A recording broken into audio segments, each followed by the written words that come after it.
Hello dear students, welcome back to my YouTube channel भक्तिज all chemistry. Student, आज हम लोग पढ़ेंगे इस वीडियो में बायोमोलिक्यूल का लास्ट टॉपिक, जो कि इस चैप्टर का हमारा लास्ट लेक्चर है। और इसके अंदर हम लोग डिस्कस करेंगे क्या students, structure of proteins. Proteins का स्ट्रक्चर कितने टाइप्स का होता है, किसको हम इसको कैसे समझते हैं, कैसे इसमें बॉन्डिंग होती है, राइट। तो स्टूडेंट, इससे पहले हमने इस चैप्टर की 4 लेक्चर कंप्लीट कर लिए थे और ये इस चैप्टर का ये आज लास्ट लेक्चर है स्टूडेंट। इसको आज हम फिनिश करेंगे, देन ये चैप्टर हमारा आज फिनिश हो जाएगा फाइनली। फिर हम स्टार्ट करेंगे कोई न्यू चैप्टर, राइट स्टूडेंट। तो हम ज़्यादा टाइम वेस्ट नहीं करते हैं बच्चों, तो हम लोग स्टार्ट करते हैं क्या, स्ट्रक्चर ऑफ प्रोटीन। ठीक है, तो बेसिकली हम लोगों ने लास्ट लेक्चर्स में हमने प्रोटीन्स के बारे में पढ़ रखा है, जो कि हमने 3rd लेक्चर पढ़ाया था स्टूडेंट्स। उसमें देखा था कि जो प्रोटीन है, प्रोटीन का यूनिट होता है अमाइनो एसिड।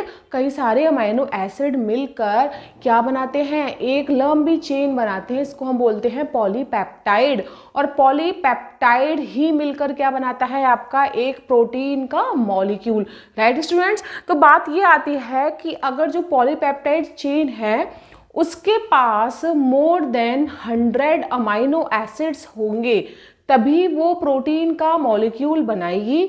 अगर उसके पास less than 100 amino acid present है तो वो प्रोटीन का मॉलिक्यूल नहीं बनाएगी। ठीक है, तो सबसे इंपॉर्टेंट बात ये है यहाँ पर समझने वाली कि प्रोटीन का मॉलिक्यूल बनाने के लिए हमें जो पॉलीपेप्टाइड चेन है उसके पास मोर देन 100 अमाइनो एसिड होने चाहिए, तभी वो प्रोटीन का मॉलिक्यूल बना पाएगी। लेकिन यहाँ पर मैंने आपको पहले भी एक एक्सेप्शन बताया था कि इसमें एक्सेप्शन है कि जो हमारी बॉडी में इंसुलिन है, इंसुलिन एक हार्मोन है, तो इंसुलिन इज ए हार्मोन, फिर भी लेकिन प्रोटीन में आपका काउंट होता है, प्रोटीन मॉलिक्यूल है। लेकिन इंसुलिन अपने आप में 51 अमाइनो एसिड से मिलकर बना होता है, और जबकि हमने भी पढ़ा है कि प्रोटीन मॉलिक्यूल में जो पॉलीपेप्टाइड चेन है उसके पास कितने होने चाहिए, मोर देन 100 अमाइनो एसिड। ठीक है, 100 से कम नहीं होने चाहिए। तो यहाँ पर हमारे एक्सेप्शन भी आ गया।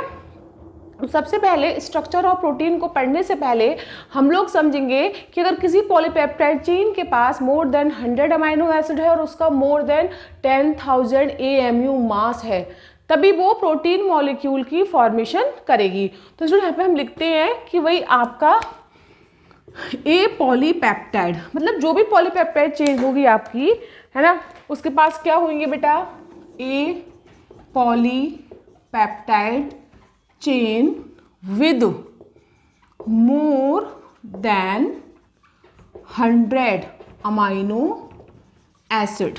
ठीक है स्टूडेंट्स, एंड 10,000 AMU मास।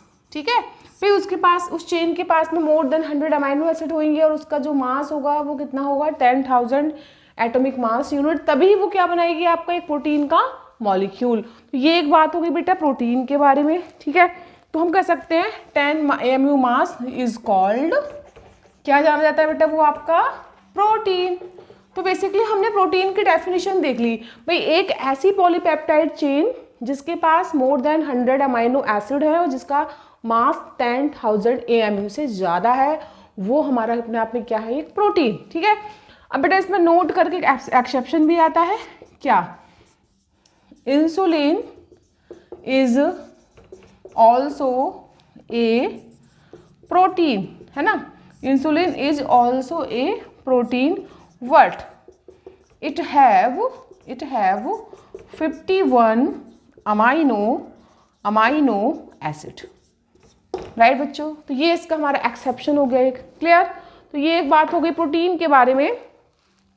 अब बात आती है कि प्रोटीन को हमने मॉलिक्यूलर बेस, उसकी मॉलिक्यूलर शेप के बेस पे कितनी कैटेगरी में डिवाइड किया है। ठीक है, तो हम इसको लिखेंगे on the basis of molecular shape. ठीक है भाई, इसकी आप शेप के बेस पे आपने इसको 2 टाइप्स में, 2 कैटेगरी में डिवाइड किया है। पहला कौन सा है आपका, पहला है हमारा आपका फाइब्रस, और दूसरा कौन सा है बेटा आपका ग्लोबुलर। ठीक है, दोनों बड़ी फेमस प्रोटीन है। तो लिखेंगे यहाँ पे on the basis of molecular shape. ठीक है, on the basis of molecular shape. तो इसको ना हम ऐसे लिख लेते हैं, पहला हमारा कौन सा है बेटा, फाइब्रस, फाइबर की तरह। दूसरा हमारा कौन सा है बेटा, ग्लोबुलर। ठीक है, देखो फाइब्रस जैसे आपका हेयर होता है ना फाइबर के फॉर्म में, वैसे तो हम इसे क्या बोलेंगे, ये आपकी लॉन्ग थिन होती है, लंबी पतली, और lie side by side each other, side by side एक दूसरे से कनेक्ट होती हैं आपस में। ठीक है, पहली बात इसमें है। अच्छा, उसके बाद इसमें क्या आता है और क्या बनाती है, टू फॉर्म, क्या बना लेगी ये, फाइबर। ठीक है, फाइबर बन जाएगा आपका, राइट। अच्छा, अब एक बात आती है ग्लोबुलर में, ये कैसी होती है, ये आपकी होती है 3D शेप में होती है आपकी, ये फोल्डिंग होके, मतलब फोल्ड हो जाती है, फोल्डिंग फॉर्म में आपकी 3 डायमेंशनल शेप में होती है, क्या, ग्लोबुलर प्रोटीन। तो इसको हमने क्लासीफाई किया है बेटा। ठीक है, ये कहाँ पे होती है बेटा, ये आपकी जो प्रोटीन होती है ये आपकी होती है बेटा कैराटीन, है ना। कैराटीन प्रोटीन कहाँ होती है, आपके हेयर्स में, नेल्स में, है ना। दूसरा कौन सा इसका टाइप होता है बेटा, कोलाजन। कोलाजन कहाँ होता है आपका, स्किन में। ठीक है, स्किन में आपकी प्रोटीन होती है, वो कौन सी होती है, कोलाजन। ठीक है, तो ये एक हमारे इसके टाइप हो गए, कोलाजन हो गया हमारा। उसके बाद नेक्स्ट हमारा यहाँ पे आता है इसमें क्या, हाँ अच्छा, ये कहाँ पर होती है ग्लोबुलर, ये एज लाइक आपकी बॉडी में हीमोग्लोबिन हो गया, इंसुलिन हो गया, वहाँ पर होती है ये। ठीक है, और इन दोनों की हम सॉल्युबिलिटी अगर चेक करें, कौन हमारी सॉल्युबल है कौन इनसॉल्युबल है। ठीक है, इसका एग्जाम्पल ले लेते हैं हम लोग, हीमोग्लोबिन, ठीक है बेटा, इंसुलिन, क्लियर, राइट। अच्छा, ये हमारी क्या होती है बेटा, ये हमारी जो होती है इनसॉल्युबल होती है, कौन सी वाली, फाइबर्स वाली। ग्लोबुलर कैसी होती है हमारी, सॉल्युबल होती है नहीं आसान। बस इतना ही पढ़ना है इन दोनों के बारे में हम लोगों को। ठीक है, ये एक बात खत्म हो गई हमारी। ठीक है, अब इसके बाद हम लोग पढ़ेंगे भी प्रोटीन को हमने कितने स्ट्रक्चर के बेस पर उसको कितने उसमें क्लासीफाई किया है, 4 में। 4 लेवल्स हैं, primary, secondary, tertiary and quaternary, right. इसको हम रफ करते हैं फटाफट से, फिर पढ़ते हैं इसके स्ट्रक्चर, देन हमारा टॉपिक फिनिश। ठीक है स्टूडेंट्स, तो हम देखते हैं यहाँ पे फटाफट से क्या कि वो स्ट्रक्चर ऑफ प्रोटीन में हमने इसको कैसे 4 टाइप्स में डिवाइड किया है। ठीक है, तो सबसे पहले हम देखते हैं यहाँ पे प्राइमरी, सेकेंडरी। तो उसको होता क्या है, प्राइमरी, सेकेंडरी, टर्सरी में, फिर क्वार्टररी में आपकी फोल्ड होती रहती है, और फाइनली तो यहाँ पे लिखते हैं हम लोग प्रोटीन का शेप। ठीक है स्टूडेंट्स, प्रोटीन का शेप, पहले प्रोटीन आप क्या होगी बेटा, इसमें फोल्डिंग होगा, फोल्ड होगी, देन बनेगा आपका प्राइमरी, फिर बनेगा बच्चों सेकेंडरी, फिर बनेगा आपका टर्सरी, और फिर बनेगा आपका क्वाटरनरी। ऐसे प्रोसेस होगी बेटा इसमें। ठीक है, तो हम इसको सीक्वेंस में पढ़ेंगे, primary, secondary, tertiary, quaternary. Primary क्या बताती है हम लोगों को, अमाइनो एसिड का एक सीक्वेंस, कि इसमें क्या होता है, एक सीक्वेंस में सारे अमाइनो एसिड एक दूसरे से कनेक्ट होते हैं। ठीक है, सेकेंडरी क्या बताती है हमारा, सेकेंडरी इसका बताती है हमें इसकी शेप। थर्ड क्या बताती है, टर्सरी, वो ओवरऑल प्रोटीन मॉलिक्यूल का शेप बताती है टर्सरी। और क्वाटरनरी क्या बताती है, क्वाटरनरी ये बताती है कि उसमें टर्सरी, प्राइमरी, टर्सरी आपका जो है प्रोटीन प्रेजेंट है, उसकी कंफर्मेशन देती है आपकी क्वाटरनरी। इन चारों के बारे में हम सीक्वेंस में पढ़ेंगे। तो पहला बेटा हमारा इसमें है क्या, प्राइमरी। ठीक है, पहला हम पढ़ते हैं प्राइमरी, फिर आएंगे सेकेंडरी पे, फिर टर्सरी, फिर क्वाटरनरी। ठीक है, बहुत ज़्यादा बड़ा टॉपिक नहीं है ये को। तो पहला हमारा कौन सा आता है बच्चों, प्राइमरी। ठीक है, प्राइमरी तो इसमें लिखेंगे it describes the sequence of amino acids. ठीक है, ये अमाइनो एसिड के सीक्वेंस को डिस्क्राइब करती है। ठीक है स्टूडेंट्स, अच्छा कैसे आपस में ये कनेक्ट होते हैं, कनेक्ट है ना, कनेक्ट टू ईच अदर, है ना, और क्या बनाते हैं बेटा, एक पॉलीपेप्टाइड चेन, यही तो होता है। तो प्राइमरी में एक सीक्वेंस में आपके अमाइनो एसिड लगे होंगे। ठीक है, ईच अदर टू फॉर्म, क्या बनाएंगे बेटा आपका ये पॉलीपेप्टाइड चेन। तो सबसे सिंपल बात है कि जो प्राइमरी आपका प्रोटीन का स्ट्रक्चर होगा उसमें क्या होगा, एक सीक्वेंस में सारे अमाइनो एसिड एक लिंक से जुड़ेंगे और एक लंबी सी पॉलीपेप्टाइड चेन बनाएंगे, उसको बोलेंगे प्राइमरी। जैसे हमारे पास एक ये चेन है, इसका एन टर्मिनल है, इसका सी टर्मिनल आ गया, मतलब यहाँ पे एन ग्रुप होगा इसका NH2 NH, यहाँ पे होगा CO ग्रुप इस लास्ट वाले टर्मिनल पे। तो यहाँ पे सपोज हमने 21 अमाइनो एसिड का ये हमने चेन बना लिया, ठीक है। तो यहाँ पे एक सीक्वेंस में आपके रहेंगे अमाइनो एसिड, इसको मानते हैं हम चैन ए, ठीक है, मान लिया। ओके, फिर उसके बाद हम नेक्स्ट मानते हैं बेटा, अगर दूसरी चेन लेते हैं हम इसकी, तो फाइनली अगर हम इसको ऐसा करें, एक चेन हमारी ऐसे भी बन सकती है, ये एन टर्मिनल, ये सी टर्मिनल। एन और सी का मतलब है कि एन के पास में यहाँ पे NH ग्रुप होगा, वहाँ पे CO ग्रुप होगा उसकी, तो दोनों का यहाँ पे इसको बोलते हैं एन टर्मिनल, इसको बोलते हैं सी। इसको हमने 30 अमाइनो एसिड की एक चेन मान ली, ठीक है। अब ये दोनों चेन बेसिकली क्या करेंगे, आपस में जुड़ जाएंगी। ये 21 30 टोटल कितने हो जाएंगे 51 यानी इंसुलिन, तो आप कह सकते हो, लेकिन तो इसमें टोटल दोनों चेन आपस में जुड़ेंगी फाइनली और आपको क्या बनेगा, प्राइमरी स्ट्रक्चर ऑफ प्रोटीन, ठीक है। अब नेक्स्ट आपका आता है इसका बेटा सेकेंडरी। सेकेंडरी में क्या होता है, सेकेंडरी में ये शेप बताती है जो पॉलीपेप्टाइड चेन जो उसमें सेकेंडरी स्ट्रक्चर में। अब देखो सेकेंडरी कब बनेगा, जब प्राइमरी की दोबारा से फोल्डिंग हो जाएगी। प्राइमरी का था पहले आपका, प्राइमरी की अगेन फोल्डिंग होगी, तो क्या बनेगा हमारा सेकेंडरी स्ट्रक्चर। तो नेक्स्ट हमारा आता है बेटा सेकेंडरी स्ट्रक्चर, ठीक है। तो सेकेंडरी में हम लोग क्या लिखेंगे बच्चा, देखो सेकेंडरी में लिखेंगे इट डेस्क्राइब, है ना, it describe the shape of किसका, पॉलीपेप्टाइड चेन, है ना। It describe the shape of polypeptide chain कह सकते हैं, और हम कह सकते हैं कि जिसमें ये चेन आपकी क्या करेगी, एग्जिट करेगी, है ना। द शेप आप लिख सकते हो इन विच, जिसके अंदर क्या, पॉलीपेप्टाइड चेन क्या करेगी, एग्जिट करती है, ठीक है। तो बेसिकली पॉलीपेप्टाइड चेन जहाँ पे इसमें होती है ना सेकेंडरी में, उसकी शेप को बताइए प्रॉपर सेकेंडरी स्ट्रक्चर, ठीक है। तो ये एक बात हो गई सेकेंडरी के बारे में। और इसके अलावा क्या डिस्क्राइब करेगा सेकेंडरी स्ट्रक्चर, हम ये भी देख लेते हैं। और इसके अलावा आपका करेगा ये कब होता है, फिर सेकेंडरी स्ट्रक्चर कब बनता है, ड्यू टू फोल्डिंग। जब पॉलीपेप्टाइड चेन की जो बैकबोन है वो अगेन फोल्ड हो जाएगी तभी तो सेकेंडरी बनेगा, तो ये फोल्डिंग पे बनता है। प्राइमरी स्ट्रक्चर की जो पॉलीपेप्टाइड चेन होगी वो दोबारा से फोल्डिंग हो जाएगी, फोल्डिंग उसमें हो जाएगी, तभी क्या बनेगा आपका सेकेंडरी स्ट्रक्चर ऑफ प्रोटीन। तो हम लिख सकते हैं इसमें की बात छोटी सी कि secondary structure arise, secondary short में आप सेकेंड में लिख सकते हो, secondary structure arise due to folding of backbone of polypeptide chain, ठीक है। भाई पॉलीपेप्टाइड चेन की जो बैकबोन है वो अगेन फोल्ड हो जाएगी, तभी आपका क्या बनेगा, सेकेंडरी स्ट्रक्चर अराइज होगा, राइट बच्चों। और फाइनली क्या बन जाएगी, 2 हाइड्रोजन बॉन्डिंग हो जाएगी। भाई हाइड्रोजन बॉन्डिंग होगी जब आपकी फोल्डिंग होगी तो फाइनली क्या बनेगा, सेकेंडरी स्ट्रक्चर। अब सेकेंडरी स्ट्रक्चर प्रोटीन को हमने अगेन 2 पार्ट्स में डिवाइड कर दिया बेटा, किस किस में, अल्फा हेलिक्स और दूसरा बीटा प्लेटेड शीट्स, इसमें हमने डिवाइड कर दिया इसको अगेन, ठीक है बेटा। ये तो हो रहा है फाइनली हमारा। तो हम क्या करेंगे, इसको पहला हम लेते हैं कौन सा बेटा, यहाँ पे अल्फा हेलिक्स।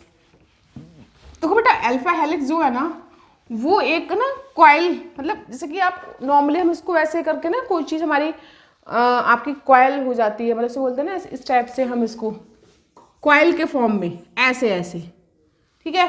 तो ये आपका हो जाता है अल्फा हेलिक्स। तो इसमें पॉलीपेप्टाइड जो चेन होती है ना वो इस फॉर्म में फोल्ड हो जाती है, कॉइल के फॉर्म में फोल्ड होती चली जाएगी, तो वो बन जाएगा आपका अल्फा हेलिक्स, ठीक है बेटा। तो हमने इसमें क्या देखा, ये हमारा हो गया अल्फा हेलिक्स। इसको बनाते हैं 2 पार्ट्स में डिवाइड करेंगे, फिर बीटा पढ़ेंगे इसमें, फिर टर्सरी, फिर क्वाटरनरी, फिर हमारा ये टॉपिक खत्म, ठीक है। तो देखते हैं हम लोग अल्फा हेलिक्स। ये हमारा हो गया बेटा अल्फा हेलिक्स। ये कैसा होता है बेटा, ये होता है 3 डायमेंशनल, ठीक है। हमने सेकेंडरी स्ट्रक्चर को अगेन 2 पार्ट में डिवाइड किया, अल्फा और बीटा। तो अल्फा में क्या होगा, आपकी ऐसे करके कॉइल हो जाएगी, आपकी फोल्ड हो जाएगी कि कौन, आपकी पॉलीपेप्टाइड चेन।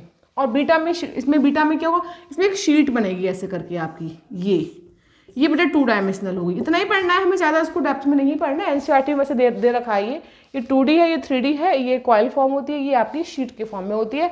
तो हमने अगेन क्या करा, हमने सेकेंडरी को अगेन 2 में डिवाइड कर दिया, ये दोनों इसकी फॉर्म हो गई। अच्छा, तो आपकी जो एक सिंगल पॉलीपेप्टाइड चेन होगी ना, वो दोनों में एग्जिट कर सकती है, इसमें अल्फा हेलिक्स में भी और इसमें बीटा प्लेट शीट में भी। ठीक है, तो लिख सकते हैं हम लोग इसके नीचे क्या, a polypeptide chain can exist both structure. ठीक है, तो लिख सकते हैं ए पॉलीपेप्टाइड चेन, है ना, can exit also both structure located. तो दोनों स्ट्रक्चर यहाँ पे दिख रहे हैं ना, इन दोनों में एग्जिट कर सकती है आपकी एक सिंगल पॉलीपेप्टाइड चेन, अल्फा में भी और बीटा में भी। एक बात हो गई इसकी। तो ये हमने देखा कि सेकेंडरी आपका 2 में डिवाइड हो गया बेटा, 3D में और 2D में। अब इसमें हमें कुछ नहीं करना, ये हमारा सेकेंडरी का इतना ही काफी, इतना ही पढ़ेंगे। अब बेटा इसके बाद हमारा आता है टर्सरी। ठीक है, टर्सरी में क्या देखेंगे, देखो सिंपल सी बात है, टर्सरी में क्या होगा, अब सेकेंडरी जो हमने स्ट्रक्चर पढ़ा है ना प्रोटीन का, तो सेकेंडरी वाला अगेन जब क्या हो जाएगा, उसकी फोल्डिंग हो जाएगी, फोल्ड हो जाएगा, तो आपका टर्सरी में कन्वर्ट हो जाएगा, सीधी सी बात है। ठीक है, तो टर्सरी क्या बताएगा आपका, ये ओवरऑल जो फोल्डिंग हो रही है ना पॉलीपेप्टाइड चेन की, उसके बारे में बताएगा। तो यहाँ पे लिखेंगे हम लोग टर्सरी स्ट्रक्चर ऑफ प्रोटीन। ये क्या बताएगा, देखो टर्सरी स्ट्रक्चर ऑफ प्रोटीन में हम लोग देखेंगे कि फाइनली भाई ये जो बताएगा उसकी ओवरऑल। तो क्या लिखेंगे यहाँ पे, डेस्क्राइब, है ना, ओवरऑल फोल्डिंग। ठीक है, किसकी, पॉलीपेप्टाइड चेन की। ठीक है, ऑफ ए पॉलीपेप्टाइड चेन। ठीक है बच्चा, तो टर्सरी स्ट्रक्चर ऑफ प्रोटीन जो है ना, वो ओवरऑल फोल्डिंग की डिस्क्राइब कर रहा है, किसकी, पॉलीपेप्टाइड चेन की। अच्छा, अब टर्सरी बनेगा कैसे, तो हमें ये देखना है। तो हम क्या लिखेंगे, फर्दर फोल्डिंग ऑफ, किसकी भाई, सेकेंडरी स्ट्रक्चर ऑफ प्रोटीन की जब फर्दर फोल्डिंग होगी और ड्यू टू उसमें क्या बनेगा, एक बॉन्ड की फॉर्मेशन होगी, तो क्या बनेगा आपका टर्सरी स्ट्रक्चर। तो further folding of secondary structure of protein, है ना, ड्यू टू, फोल्ड क्यों होगा, वो बॉन्डिंग की वजह से, भाई बॉन्डिंग हो रही है तभी तो फोल्ड हो रहा है। तो क्या लिखेंगे इसमें हम लोग, ड्यू टू डाइसल्फाइड लिंकेज। भाई इसमें क्या बनेगी आपकी, डाइसल्फाइड लिंकेज। तो कहने का मतलब ये है कि जब भाई सेकेंडरी स्ट्रक्चर की दोबारा से फोल्डिंग होगी, फोल्डिंग इसकी वजह से होगी डाइसल्फाइड लिंकेज की वजह से, तो आपका वो किस में कन्वर्ट हो जाएगा, टर्सरी स्ट्रक्चर ऑफ प्रोटीन में। अब इसका सिंपल सा हम लेते हैं एग्जाम्पल, बड़ा अच्छा एग्जाम्पल है, आई होप आपने सबको सुना भी होगा। जैसे हमारी बॉडी में क्या है बेटा, हीमोग्लोबिन। हमारी बॉडी में जो हीमोग्लोबिन है उसमें हीम क्या है हमारा, आयरन, ग्लोबिन क्या है हमारी, प्रोटीन। तो हीम को मतलब आयरन को ग्लोबिन प्रोटीन ने चारों तरफ से घेर रखा है, एक रिंग बना ली। ठीक है, तो वो आपका क्या है, हीमोग्लोबिन। वो किसका किसका एग्जाम्पल है आपका, टर्सरी स्ट्रक्चर ऑफ प्रोटीन का। ठीक है, तो बना दो उसका स्ट्रक्चर, इसको दिखाते नॉर्मली हम लोग। ये आयरन का एटम है बेटा बीच में, और इसको ये ऐसे करके फोल्डिंग चल रही है प्रोटीन मॉलिक्यूल की, इसे घेर रखा है। इसमें आपका कौन है, इसमें आपका सेकेंडरी भी है ना, इसमें आपका टर्सरी भी आ गया, दोनों आ गए बेटा। तो ये किसका एग्जाम्पल हो गया हमारा, हीमोग्लोबिन का। ठीक है, अब इसको हम पढ़ते हैं, हीमोग्लोबिन का जो अलग से हमारा स्ट्रक्चर और शेप आता है, इसको डिस्कस करते हैं। तो वहाँ पे पढ़ते हैं कि जो आयरन की रिंग होती है ना, वो मतलब आयरन की रिंग, आयरन क्या करता है, एक रिंग के फॉर्म में चारों तरफ से प्रोटीन को भी घेर लेता है। इसके बीच में भी अंदर प्रोटीन होती है, इसके अंदर आयरन कहाँ बाहर होता है, और उसके अंदर भी प्रोटीन का मतलब होती है आपकी ग्लोबिन, तो उसे घेर लेता है चारों तरफ से, और उसको बोलते हैं हम लोग फोरफायरिन रिंग। ठीक है, कभी उसका नाम पूछता है तो हम इसमें ये भी लिख सकते हैं ऊपर, हीमोग्लोबिन इसका सबसे अच्छा एग्जाम्पल है बेटा, किसका? टर्सरी स्ट्रक्चर ऑफ प्रोटीन का। ठीक है बच्चों, अब इसका हम लिख लेते हैं क्या? The ring surrounding, the ring surrounding किसकी? The ring surrounding iron, the ring surrounding iron atom, sorry iron atom को रिंग सराउंड कर लेती है, मतलब जो आयरन एटम है ना वो बीच में रहता है।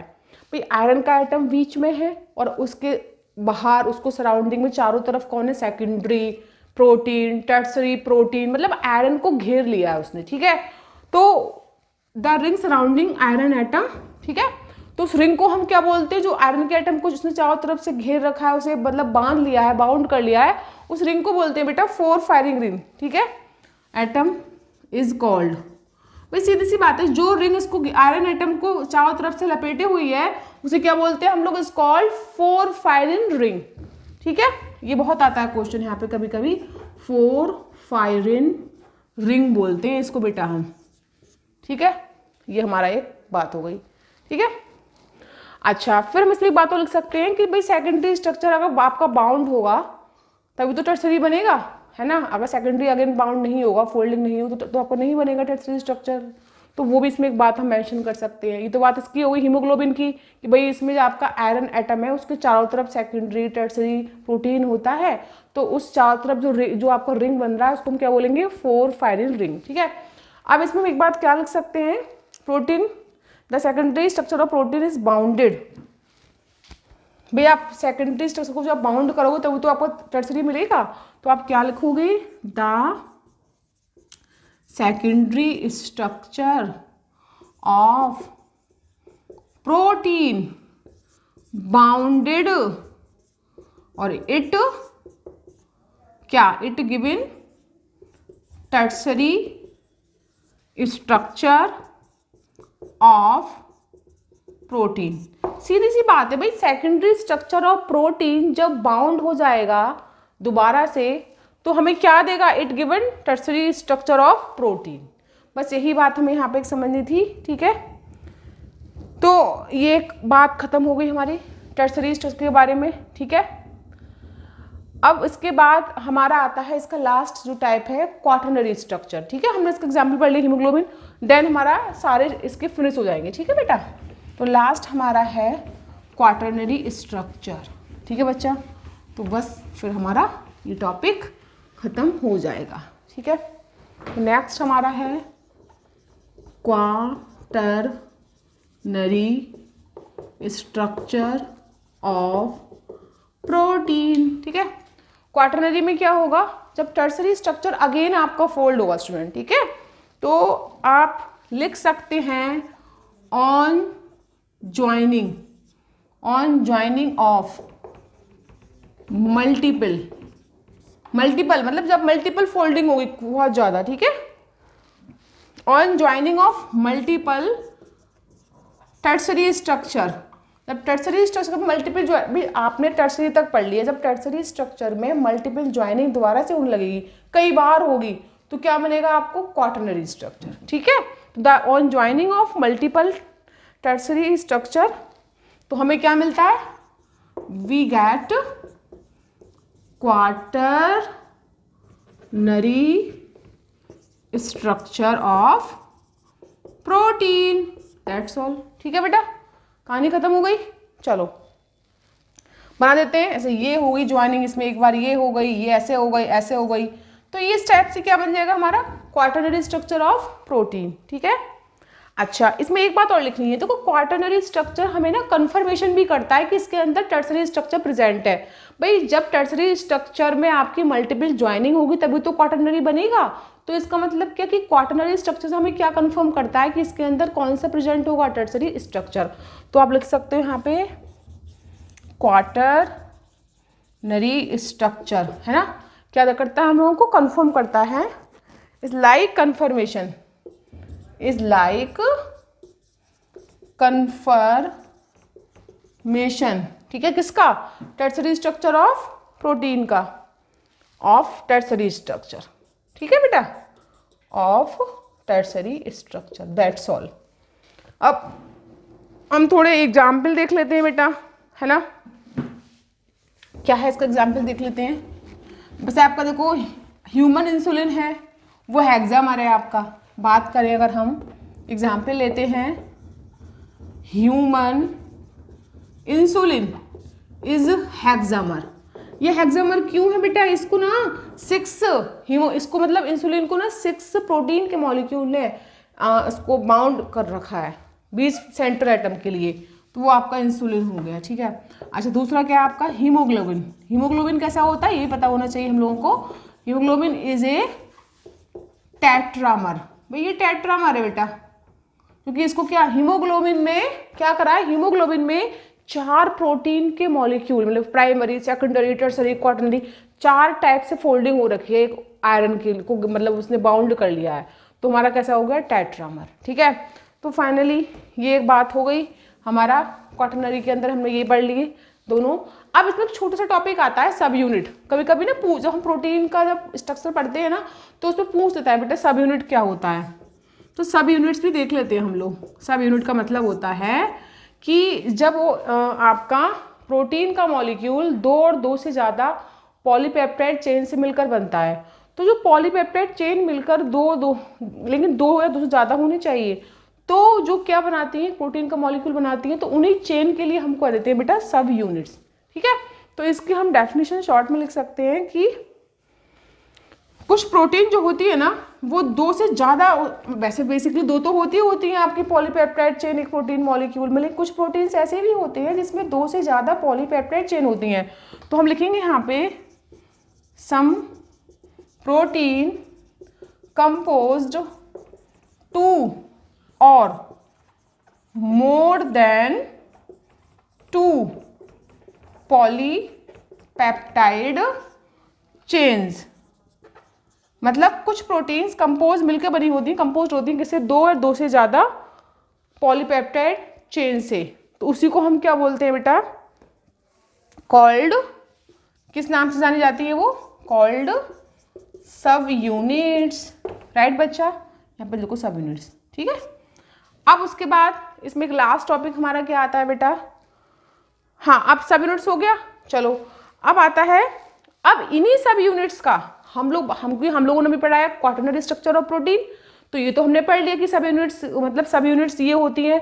अगर इन्हीं सब यूनिट्स का हम एक स्पेशल अरेंजमेंट कर दें एक दूसरे के साथ में, तो हमें क्या मिल जाएगा क्वाटरनरी स्ट्रक्चर ऑफ प्रोटीन। बस यही पढ़ना है हमें, इसमें खत्म कहानी, ठीक है बेटा।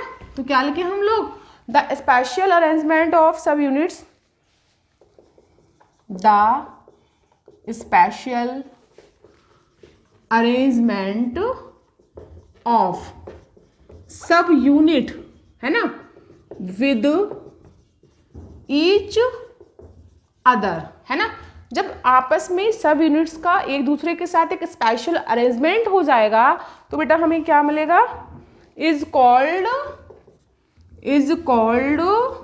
क्या quaternary structure of protein, that's all, ठीक है बेटा। तो ये था हमारा आज आसान सा इंटरेस्टिंग सा टॉपिक स्ट्रक्चर ऑफ प्रोटीन, जिसको हमने आज पूरा डिस्कस कर लिया स्टूडेंट्स। चैप्टर हमारा बायोमॉलिक्यूल फिनिश हो गया है। इसमें कोई डाउट कोई क्वेरी कुछ हो तो आप कमेंट सेक्शन में पूछ सकते हैं। बाकी चैप्टर हमारा फिनिश, आज ही हमारा इसका लास्ट लेक्चर लास्ट वीडियो था इस चैप्टर का। इसमें हमने प्राइमरी सेकेंडरी टर्सरी क्वाटरनरी चारों के ही स्ट्रक्चर के बारे में डिस्कस कर लिया। इसको ज़्यादा डेप्थ में नहीं पढ़ते हैं क्योंकि यहाँ से नॉर्मल सा क्वेश्चन आता है और आपको एनसीईआरटी में भी गिवन है, एक बार यहाँ पर देखना फिर आप इसको एनसीईआरटी में रीड करना। तो स्टूडेंट्स आई होप कि आपको समझ में आया ही होगा। कोई क्वेरी हो तो आप पूछ सकते हैं नेक्स्ट वीडियो में कमेंट सेक्शन में। तो आज के लिए इतना ही काफ़ी है, मिलेंगे आपसे नेक्स्ट वीडियो में एक new topic and new chapter के साथ। Thank you.